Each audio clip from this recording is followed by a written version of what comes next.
Noviembre, día 28 del año 2019 de la encarnación de nuestro Señor Jesucristo. Sin novedad en la posición, la silla del bienaventurado Pedro continúa vacante desde la muerte de su santidad Pío XII el 9 de octubre de 1958. San Esteban el Mozo, solitario y mártir.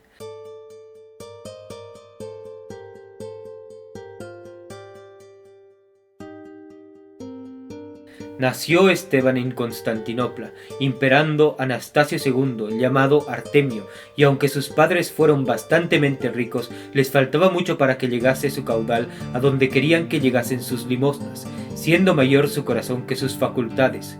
Luego que el niño Esteban llegó a edad proporcionada, se dedicó al estudio con extraordinaria aplicación, pero con tanta especialidad al de la Sagrada Escritura que la decoró perfectamente, excusando otro libro que el de su felicísima y fidelísima memoria. Entre las obras de los santos padres, las que más le llevaban a la inclinación eran las de San Juan Crisóstomo, y aunque sus progresos en las letras eran grandes, iban muy delante de ellos los que hacía en la virtud.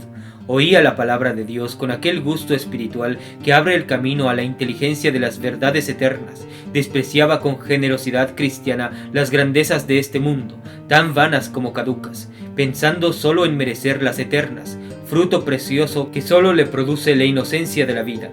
Así se iba formando el joven Esteban, en la virtud, en las letras, mientras el emperador León, por sobrenombre Isaurico, iba madurando el sacrílego intento de declarar la guerra a las imágenes de Dios y de los santos, dio principio a ella por la violenta deposición del patriarca San Germán, con cuyo motivo muchos católicos abandonaron la ciudad y se retiraron a diferentes provincias para abrigarse contra la borrasca que ya comenzaba a encresparse.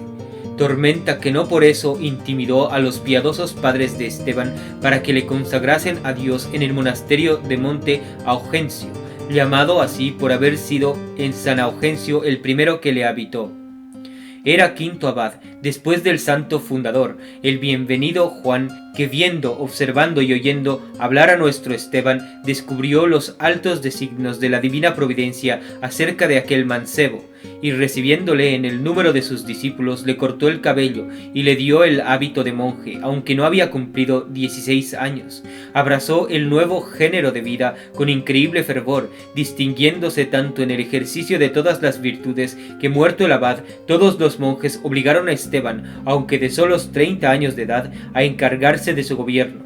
El monasterio que se encomendaba a su dirección se reduce a cierto número de celdecillas o de chozas esparcidas aquí y allí por varias partes del monte, en cuya eminencia se dejaba ver una estrecha gruta que dominaba a las demás, y ésta escogió Esteban para su habitación.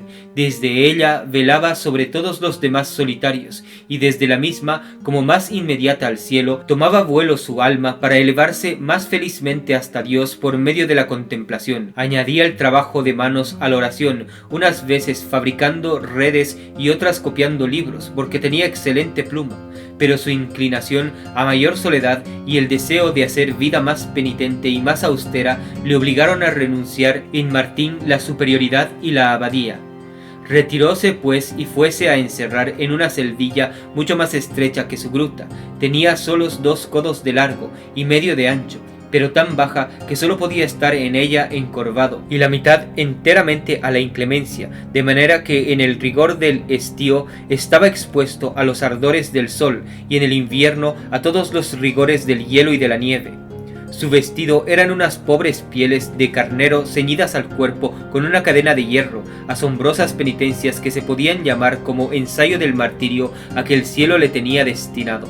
Muy ajenos sus discípulos de la secreta fuga que había hecho, quedaron extrañamente sorprendidos cuando no le hallaron en su acostumbrada gruta. Buscáronle solícitos por todas partes, y en fin, habiendo dado con él en la nueva habitación, le dijeron con lágrimas en los ojos: «¿Pues qué, padre? ¿Te quieres quitar la vida con una austeridad tan fuera del orden común? ¿Quieres dejarnos huérfanos, anticipándote la muerte?» «¿No sabéis, hijos?», les respondió el siervo de Dios, «que el camino del cielo es estrecho?» A esto no se atrevieron a replicarle, pero le suplicaron que a lo menos cubriese aquella nueva celdilla de modo que tuviese alguna tal cual defensa contra el rigor de los temporales. No es menester, repuso el santo, el cielo me sirve de techo, y excuso otro reparo.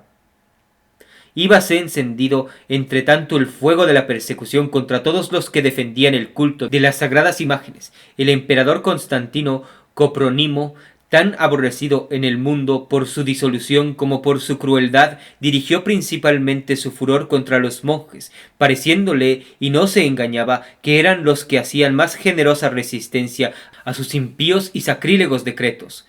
Pero entre los monjes, dos con especialidad eran el objeto de su cólera. Resuelto a pervertirlos o exterminarlos del mundo cuando los pudiese reducir. Estos fueron San Andrés Calibita y nuestro glorioso Esteban. Fue su primera diligencia despacharle un senador llamado Calixto para que le redujese a su partido, pero perdió el tiempo y las palabras el señor senador.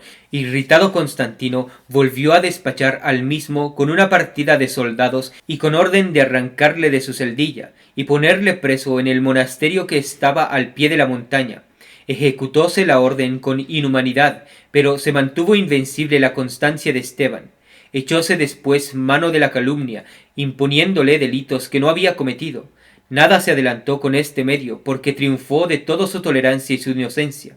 Envió el emperador algunos obispos para que disputasen con el santo, pero él los convenció y los confundió con la solidez de sus razones. Después, levantando los ojos y las manos al cielo, con un profundo suspiro que arrancó del corazón, exclamó de esta manera: Cualquiera que no honre la imagen de nuestro Señor Jesucristo, en cuanto hombre, sea anatemizado, y entre en el número de los que gritaron en otro tiempo: quita la vida a este hombre, crucifícale, crucifícale. Quedaron atónitos los prelados a vista de la libertad del siervo de Dios, restituyéronse a la corte avergonzados y confusos, y preguntándoles el emperador el éxito de la disputa, Calixto, que había presenciado, respondió: todos fuimos vencidos, señor, todos fuimos vencidos. La doctrina de este hombre es verdaderamente profunda. No hay resistencia a su argumento. Su virtud es incomparable, pero su intrepidez excede a toda ponderación. Se burla de las amenazas y hace desprecio de la misma muerte. Desterró el emperador al Proconeso, una de las islas del Helesponto, donde ilustró Dios su destierro, con muchos milagros. Llamósele del destierro y fue encerrado en una oscura prisión. Al cabo de algunos días hizo Constantino que se le trajesen a un sitio llamado Faro, donde se hallaba a la sazón, y allí le trató con la mayor indignidad, pero el santo, sin perder un punto de su ordinaria mansedumbre, le probó el culto de las sagradas imágenes con tan sólidas razones que no tuvieron que replicarle. Al fin, para confundir al emperador con un argumento palpable, sacó una moneda de oro, que para este intento llevaba prevenida, en que estaba grabada la imagen del mismo príncipe, y mostrándosela como Cristo en otra ocasión a los judíos le preguntó: ¿de quién es esta imagen? ¿De quién ha de ser sino del emperador? Respondió Coprónimo con desabrimiento, ofendido de la libertad y de la pregunta. Bien, replicó el santo, y si alguno le arroja al suelo con desprecio, si la pusiera debajo de sus pies y la pisara, ¿se le daría algún castigo?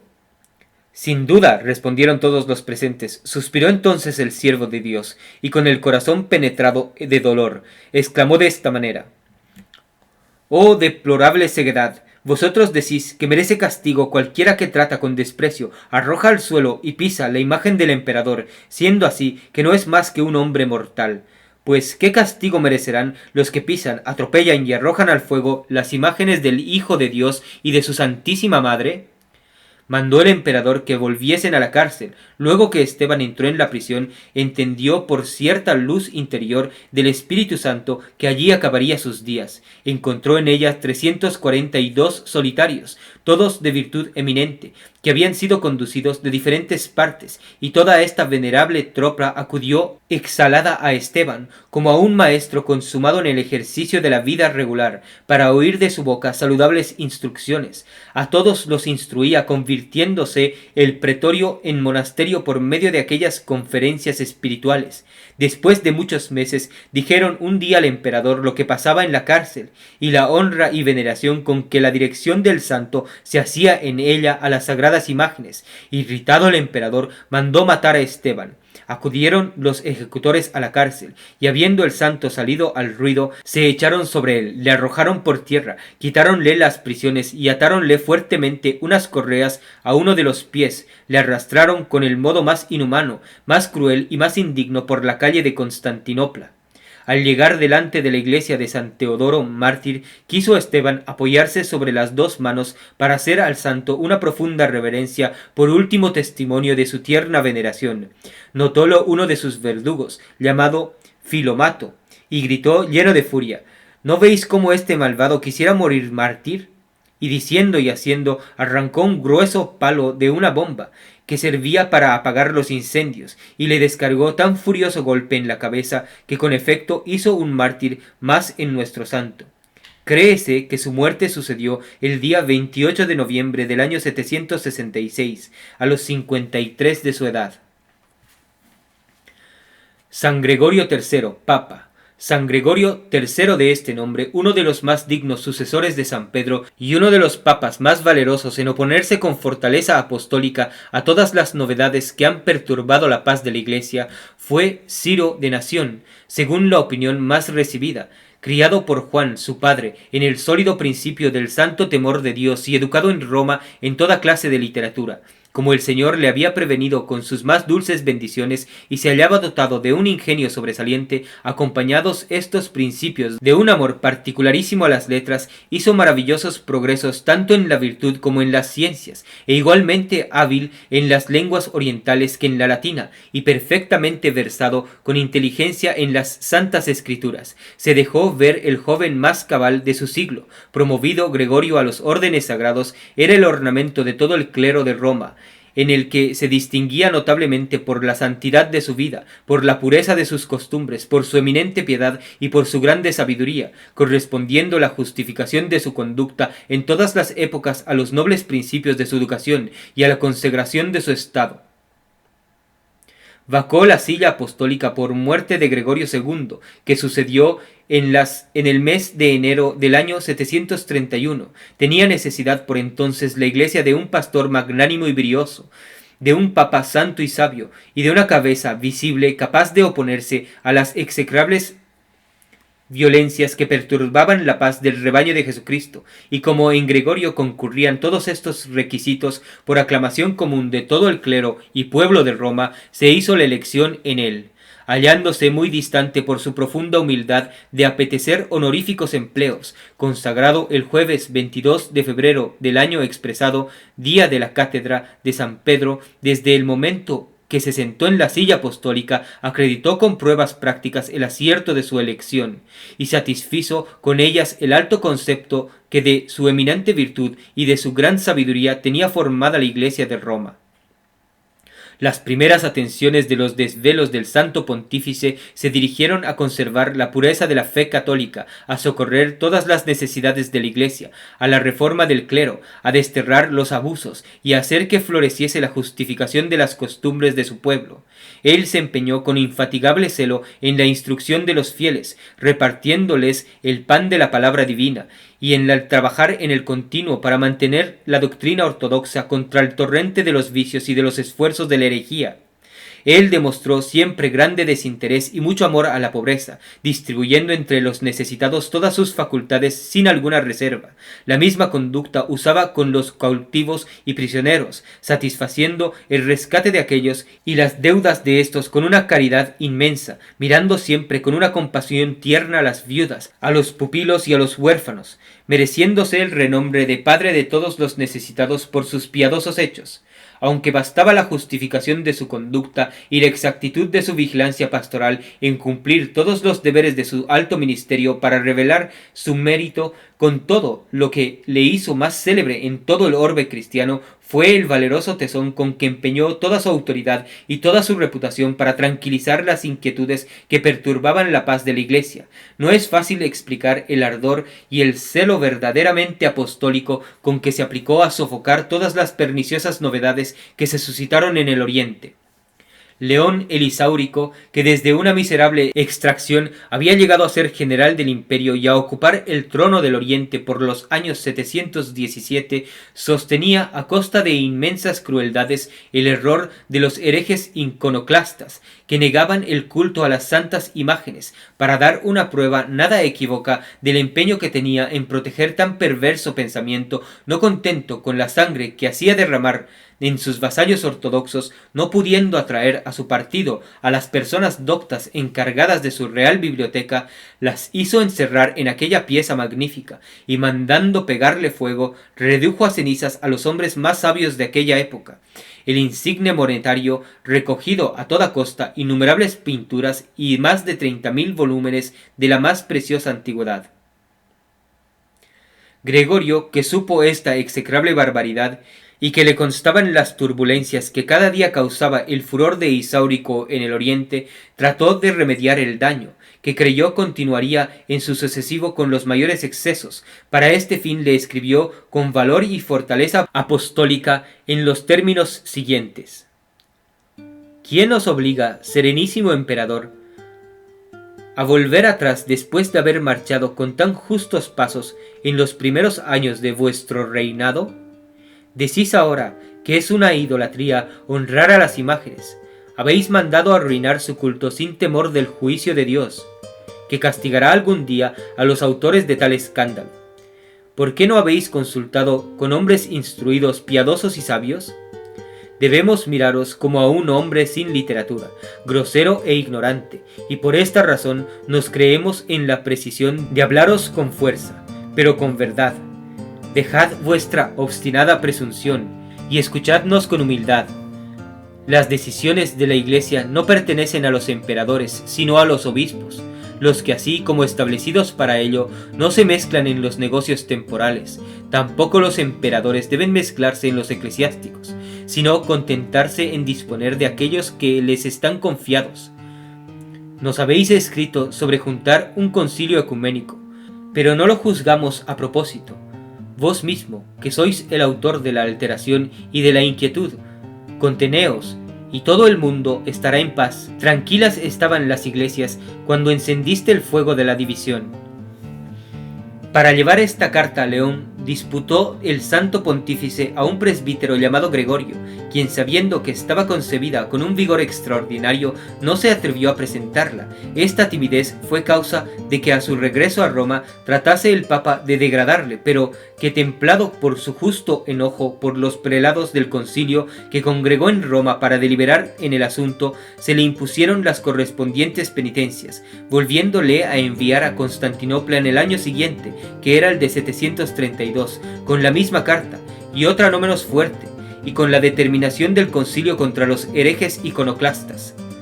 Viendo el emperador, por la lectura de aquellos documentos, lo que el Papa y el Sínodo de Roma habían hecho para mantener el honor y el culto a las santas imágenes, creyendo que en esto se le hacía la mayor injuria, mandó arrestar al legado, al que hizo sufrir muchas injurias y malos tratamientos en una dura prisión, renovando desde entonces con mayor violencia que antes la persecución contra los ortodoxos, con lo que satisfecho resolvió enviar a Sicilia un ejército para apoderarse de los bienes que tenía allí la Iglesia de Roma y causar otras violencias, bien que la armada que equipó para esta expedición naufragó en el mar Adriático. No se acobardó el valor del santo pontífice a vista de semejantes violencias, ni de las que amenazaba hacer el emperador en lo sucesivo. Antes bien, en contraposición de su locura, ocupaba en Roma a los más diestros pintores y escultores en fomentar las pinturas y estatuas, con las que adornaba las iglesias y capillas a fin de mantener de todos modos el honor debido a las santas imágenes.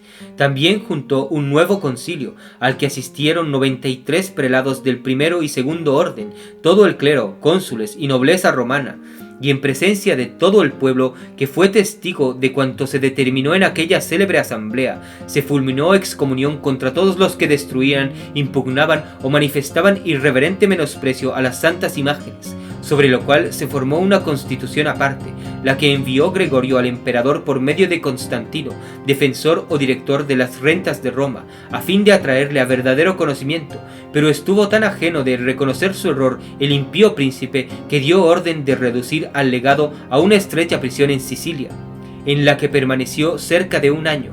No se intimidó el espíritu del Santo Papa con este desgraciado suceso, pues revestido con aquella fortaleza que constituye el carácter de los verdaderos sucesores de San Pedro, resolvió oponer hasta el fin todo el poder apostólico al de un emperador que abusaba del suyo indignamente, para lo cual en el año siguiente envió un nuevo legado, que fue Pedro, también defensor de las rentas de Roma, el que no fue tratado más favorablemente que sus predecesores, y queriendo además el valeroso Papa testificar el respeto que tenía a las santas imágenes, juntó cuantas pudo haber e hizo construir una famosa capilla en la iglesia de San Pedro, donde las colocó primorosamente, estableciendo allí una fiesta general en honor del Salvador, de la Santísima Virgen, de los apóstoles, mártires, confesores y vírgenes.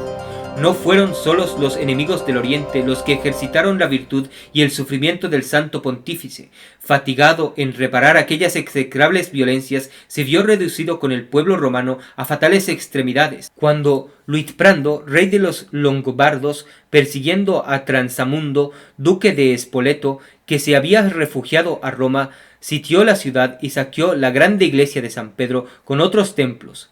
Aunque en iguales casos acostumbraron los papas valerse del auxilio de los emperadores del Oriente por no comunicar Gregorio con un excomulgado ni verse en la precisión de condescender con el impío empeño de León, recurrió a Carlos Martel, entonces regente del Reino de Francia, a quien disputó una honrosa legacía, y escribió muy respetuosas cartas, dándole el título de cristianísimo, del que se han servido después los reyes de Francia, enviándole las llaves del sepulcro de San Pedro. Por esta insignia que conceden los papas a los soberanos católicos, los crean camareros del príncipe de los apóstoles y defensores de la iglesia. Tuvo Carlos Martel alguna dificultad en romper con los longobardos, que eran aliados de la corona de Francia, los cuales le habían servido útilmente en sus expediciones contra los sarracenos, pero sin embargo, movido de las sabias, celosas y nerviosas instancias de Gregorio, se resolvió a satisfacer sus súplicas y librar a Roma de la opresión. Acabó por aquel tiempo infelizmente sus días el emperador León, y le sucedió en el trono su hijo Constantino, llamado Comprónimo, porque cuando se bautizó inficionó con la inmundicia de su cuerpo la pila bautismal, dicho también caballino porque acostumbraba frecuentemente a cubrir su cuerpo con el estiércol de los caballos. Hizo mucho exceso a su padre en las impiedades, y sobre todo en el odio contra las santas imágenes, y tuvo que batallar nuevamente contra él Gregorio, viéndose en la precisión por último de separarle del gremio de la iglesia a vista de su incorregibilidad y crueles atentados. En medio de la universalidad de estos cuidados halló el Santo Pontífice tiempo para atender a los más útiles establecimientos, y no le faltaron fondos para construir, reedificar y enriquecer muchos templos, prueba grande de un corazón dilatado y de una piedad eminente. Consultado por San Bonifacio, apóstol de Alemania, sobre varios puntos, le dio en sus respuestas los más sabios y prudentes reglamentos para mantener la fe y para conservar la disciplina eclesiástica en las provincias de más allá del Rin. También hizo nuevos establecimientos de obispados e iglesias en Alemania y autorizó cuanto había ejecutado San Bonifacio. Asimismo, renovó algunas santas ceremonias instituidas por San Gregorio el Magno, que estaban abolidas, prohibió que se celebrase el santo sacrificio del altar por las almas de los herejes, y ordenó del patriarcazgo se proveyesen luces y demás necesario para las misas que se dijesen en los cementerios de los mártires en los días de sus festividades. Finalmente, debilitada su salud a fuerza de sus continuos trabajos, quiso Dios premiar sus grandes merecimientos, llevándole para sí en el día 28 de noviembre del año 441, después de haber gobernado la nave de la iglesia 10 años y cerca de 9 meses. Su cuerpo fue sepultado en el Vaticano, y sobre su sepulcro se labró en lo sucesivo una bóveda pintada a la mosaica. Consérvase 7 cartas de este insigne papa, pero la colección de 23 cánones en forma de pontifical sacados de los padres antiguos y concilios sobre varios pecados y sus remedios que se han publicado bajo su nombre, la estiman algunos críticos por obra de la mano más reciente. Martirologio romano. En Roma, San Rufo, a quien Diocleciano hizo mártir de Jesucristo con toda su familia. En Corinto, San Sóstenes, discípulo del apóstol San Pablo, de quien hace mención el mismo apóstol, escribiendo a los corintios. Este santo, siendo jefe de una sinagoga y habiéndose convertido a Jesucristo, fue maltratado cruelmente en presencia del procónsul Galión, y consagró del modo más brillante las primicias de su fe. En África, San Papiniano y San Mansueto, obispos y mártires, quienes en la persecución de los vándalos bajo el rey Arriano Gensírico terminaron su glorioso combate teniendo todo el cuerpo quemado con planchas candentes en defensa de la fe católica. En el mismo tiempo otros santos obispos, Valeriano, Urbano, Crescencio, Eustaquio, Cresconio, Crescenciano, Félix, Hortulano y Florenciano, condenados a destierro, acabaron en él la carrera de su vida. En Constantinopla, San Esteban el Mozo, San Pedro, San Andrés y 339 monjes, sus compañeros, que atormentados bajo Constantino Coprónimo, con diferentes suplicios en defensa del culto de las santas imágenes, confirmaron con el derramamiento de su sangre la verdad católica. En Roma, el beato Gregorio, papa, tercero de este nombre, que se fue al cielo ilustre en santidad y merecimientos. En Dijon, Santa Quieta, mujer del senador Hilario, de quien hace mención San Gregorio Turonense. En Viena de Francia, San Felipe, obispo, quien procedió en el cuarto concilio de París, celebrado en San Pedro del Monte, hoy Santa Genoveva. En Constantinopla, el venerable Simeón, llamado Metafrasto Logoteto, compilador de vidas de santos. En Nápoles, el bienaventurado Santiago de la Marca, del orden de San Francisco. La misa es en honor del santo y la oración la que sigue. Concédenos, oh Dios omnipotente, que seamos fortificados en el amor de tu sagrado nombre por la intercesión de tu bienaventurado mártir Esteban, cuyo merecimiento al cielo celebramos por nuestro Señor Jesucristo, tu Hijo, que vive y reina contigo en la unidad del Espíritu Santo Dios, por los siglos de los siglos. Amén. La epístola es del capítulo 6 de la segunda del apóstol San Pablo a los Corintios. Hermanos, portémonos en todas las cosas como ministros de Dios, con mucha paciencia en las tribulaciones, en las necesidades, en las angustias, en los golpes, en las cárceles, en las sediciones, en los trabajos, en las vigilias, en los ayunos, con castidad, con la ciencia, con la longanimidad, con la suavidad, con el Espíritu Santo, con la caridad no fingida, con la palabra de verdad, con la virtud de Dios, con las armas de la justicia, a la diestra y a la siniestra, por medio de la gloria y de la ignomia, por medio de la infamia y de la buena fama, como seductores, siendo veraces, como desconocidos, siendo conocidos, como moribundos, y eso que vivimos, como castigados, mas no muertos, como tristes, pero siempre alegres, como necesitados, pero enriqueciendo a muchos, como que nada tenemos y todo lo poseemos. Nota, en este capítulo 6 muestra San Pablo cuánto trabajo le costó sostener dignamente el título de apóstol y siervo de Dios. Uno de los motivos que tuvo para hablar de esta manera a los corintios fue con el fin de desengañarlos en orden a ciertos falsos apóstoles que los tenían embaucados. Reflexiones. Tanto por la honra como por la deshonra. El verdadero celo y la perfecta caridad no están dependientes ni de la condición ni del estado, como ni del fervor ni de la desgracia.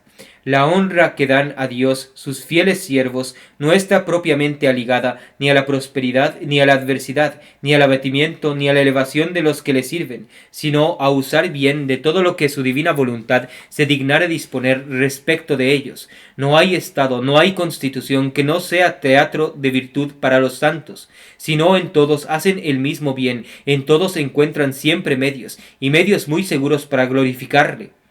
No hay condición que no nos lo proporcione para ser santos, y por eso se hallan muchos en todos estados y condiciones. el pobre oficial, el caballero, el labrador, el soldado, el ciudadano y el príncipe, todos hallan en sus respectivos estados materia para ejercitar la paciencia, para combatir y para vencer a las pasiones, para practicar las virtudes más heroicas y para sufrir y para merecer, porque no hay estado en que no se pueda y no se deba vivir con arreglo a las máximas del Evangelio. No nacen de la condición de las dificultades que se encuentran para salvarse. Tanto estorba la abundancia como la miseria, la prosperidad como la desgracia. Todo el punto consiste en saberse aprovechar bien de todo, como si fuéramos seductores.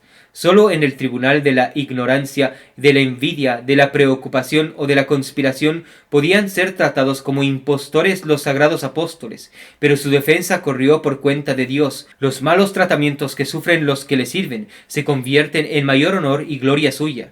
No debe esperar el discípulo ser mejor tratado que el maestro, como dispuestos a morir y no dejando de vivir.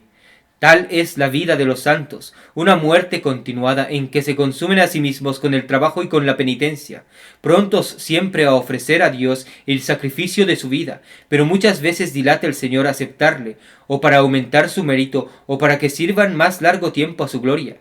No conciben los mundanos cómo es posible entregarse al rigor y a la austeridad de la virtud, pero el mismo valor con que le abrazan los santos los sostiene, y los mismos trabajos que salen al encuentro parece que les añaden nuevas fuerzas. Este es el secreto y la virtud de la gracia del Redentor. Como somos tan cobardes, nos parece que es una mortal violencia de la carne el que es un rigor necesario para contenerla en su deber y para que esté sujeta al espíritu como es razón. El Evangelio es del capítulo 14 de San Lucas. En aquel tiempo dijo Jesús a las turbas: Si alguno viene a mí y no aborrece a su padre, a su madre, a su mujer, sus hijos, sus hermanos y sus hermanas, y aun a su propia vida, no puede ser mi discípulo. Y el que no lleva su cruz y viene en pos de mí, no puede ser mi discípulo. Porque ¿quién de vosotros, queriendo edificar una torre, no computa antes despacio los gastos que son necesarios para ver si tiene con qué acabarla, a fin de que, después de hechos los cimientos, ni no pudiendo concluirla, no digan todos los que le vieren: este hombre comenzó a edificar y no pudo acabar? ¿O qué rey, debiendo ir a campaña contra otro rey, no medita antes con sosiego si puede presentarse con 10.000 hombres al que viene contra él con 20.000? De otra suerte, aun cuando está muy lejos, le envía embajadores con proposiciones de paz. Así pues, cualquiera que de vosotros que no renuncia a lo que posee, no puede ser mi discípulo. Meditación del camino que nos lleva a Jesucristo. Punto primero. Considera que ninguno va al Padre sino por Jesucristo, y ninguno puede ir a Jesucristo si no se renuncia a sí mismo, si no aborrece su propia persona, si no lleva su cruz, pero sin arrastrarla. Este camino que lleva a Jesucristo parece estrecho, espanta a muchos, pero no hay otro. Explícose el Salvador del mundo en este particular con tanta claridad que no admite interpretación. Él es el camino, cualquiera otro sendero desvía del término. Mas para entrar en este camino es preciso descargarse de todo lo que se embaraza. Como es tan estrecho, no admite cargas ni bagajes. Decláranos Jesucristo que para ir en pos de Él es indispensable romper muchos lazos: amor de los pobres demasiadamente tierno y absoluto, pasión desmedida a todo lo que queremos, renuncia total de todos nuestros propios intereses, abnegación de nosotros mismos. Ninguna cosa se anuncia en la Sagrada Escritura con más expresión, ninguna se repite con mayor frecuencia. Apela el amor propio de una sentencia tan decisiva, pero ¿qué caso se ha hecho de una apelación? 10 a 8 siglos a que el espíritu, que el corazón humano, de acuerdo con las pasiones, están apelando de este decreto, pero ¿hay por ventura tribunal superior o algún igual al que pronunció esta ley? Todas las herejías conspiraron contra la doctrina de Jesucristo, aun aquellas mismas que en la apariencia gritaron más y continuamente están gritando contra la relajación. En el fondo, en la sustancia, solo intentan favorecer a la concupiscencia y dejar a sus anchuras el amor propio. ¿Qué de quejas? ¿A cuál más frívolas? ¿No ha dado siempre el mundo contra esta imaginaria severidad de Jesucristo? ¿Qué argumentos? ¿A cuál más felices? ¿A cuál más sutiles para eludir la universalidad de la ley? Para imaginar, para persuadir a ciertas gentes que están dispensadas en ella, pero en el oráculo es general: el que no toma su cruz todos los días no puede ser mi discípulo. Los grandes del mundo, los nobles, las personas ricas, las mujeres profanas, todas están comprendidas en el decreto. Y si no, que nos muestran otra moral que se haya hecho para ellas, que nos digan si hay alguno que les dispense de esta ley, que autorice su vida regalona, disipada y divertida, que las defienda y las justifique viviendo de un modo tan contrario al que Jesucristo nos prescribió. Si se salvaran estas personas que traen una vida inmortificada, deliciosa y enteramente mundana, sin enmendarse de ella, o sin detestarla de todo su corazón antes de morir, se podría decir que se salvaban contra la expresa palabra del mismo Jesucristo.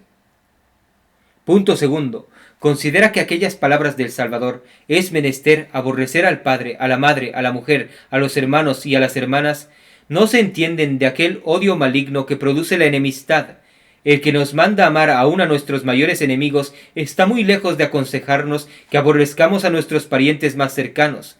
Entiéndase, pues, de aquel amor de preferencia que debemos profesar a Dios, de suerte que, atentos únicamente a servirle y agradarle, estamos prontos a sacrificarlo todo, parientes, amigos y nuestra misma vida, antes que ofender a Dios. Santiago y San Juan dejaron a su padre en el barco por seguir a Cristo. El mismo Divino Salvador no permitió que fuese a enterrar a su padre un joven a quien llamó. Lucas 9. Conformándose con esta doctrina de Jesucristo, todo lo abandonaron los santos, de todo se despojaron por seguirle, y el día de hoy están haciendo el mismo sacrificio tantas personas religiosas. Es mucha desgracia después de haber puesto mano al arado volver a mirar atrás. ¿Obedecerán este precepto aquellas personas que hasta en el claustro están fomentando el desordenado amor a sus parientes? ¿Aquellos religiosos que están como embebecidos en el espíritu de la carne y sangre? ¿Seguirán esta doctrina? Pues sin este despojo, sin este deshacimiento no hay discípulos de Jesucristo. No es menos indispensablemente necesaria la renuncia de sí mismo, pero esta se usa mucho el día de hoy. Que todo el mundo busca su interés, el gran móvil de las acciones humanas, ese es el amor propio. Ni los que se aparentan más devotos son siempre los mayores enemigos de sí mismo. Cada uno se busca a sí propio casi todo. Pues no nos admiremos ya de que hoy se vea en el mundo y aún en el estado religioso tan poco de virtud sólida, castiza, perfecta y verdadera. De que se encuentren tan pocos discípulos legítimos de Jesucristo. Es menester seguir a este Señor en todo y por todo. Por entre tanto solo se escucha la voz de la carne y de la sangre. Es indispensable aborrecerse a sí mismo, mortificar los sentidos, llevar su cruz. ¿Parécete de buena fe que sigues esta doctrina? Mi Dios, ¿qué conducta es la nuestra? Oímos, recibimos como oráculos las palabras de Jesucristo. Con todo eso, no son ellas la regla de nuestras costumbres. Estas son muy opuestas a su doctrina. Y sin embargo vivimos como amodorrados de una profunda seguridad. Reconozco, Señor, siento y palpo por vuestra infinita misericordia, mis ilusiones y mi error. Haced que me aproveche de este conocimiento, y que estando convencido, como lo estoy, de la verdad de vuestra doctrina y de la santidad de vuestra moral, sea esta en adelante la única regla de todas mis operaciones. Jaculatorias. Dignaos, Señor, de hacer que camine siempre por la regla de vuestros preceptos. Señor, ¿a quién iremos? Vuestras palabras son de vida eterna. Propósitos. 1.